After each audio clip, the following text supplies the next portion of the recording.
మొక్కై వంగనిది మానై వంగున. చిక్కాపురం అనే ఊళ్ళో ఒక జంట తన 10 ఏళ్ల కొడుకుతో కలిసి జీవించేవారు.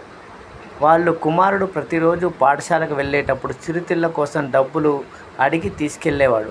తండ్రి మందలించడం తండ్రికి తెలియకుండా తల్లి ఎంతో కొంత ఇచ్చి పంపేది. రోజు రోజుకు అతడి డబ్బులు ఇస్తే గానీ స్కూలుకు వెళ్ళనని మారం చేయడంతో విసుగు చెందిన తల్లి డబ్బు ఇవ్వడం మానేసింది. తర్వాత రోజు తండ్రి చొక్కా నుంచి డబ్బులు తీస్తుండగా తండ్రి గట్టిగా మందలిస్తే తల్లి వెనకేసుకొని వచ్చింది.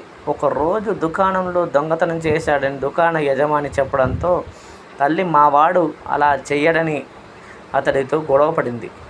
తల్లి మాటలు విన్న కొడుకు తాను చేసింది తప్పు కాదని అనుకునేవాడు. పెరిగి పెద్దవాడైన అతడు జల్సాలకు అలవాటు పడి చిన్న చిన్న దొంగతనాలు చేసేవాడు. ఒకరోజు ఏదో ఒక పెద్ద దొంగతనం కేసులో పోలీసులు వచ్చి కుమారుని తీసుకుపోతుంటే లబో దిబోమని మొత్తుకున్నారు. మొదటిసారి దొంగతనం చేసినప్పుడే గట్టిగా మందలించి ఉంటే ఇలా జరిగేది కాదు కదా అని బాధపడ్డారు. నీతి: పిల్లలు తప్పు చేస్తున్నప్పుడు ఆదిలోనే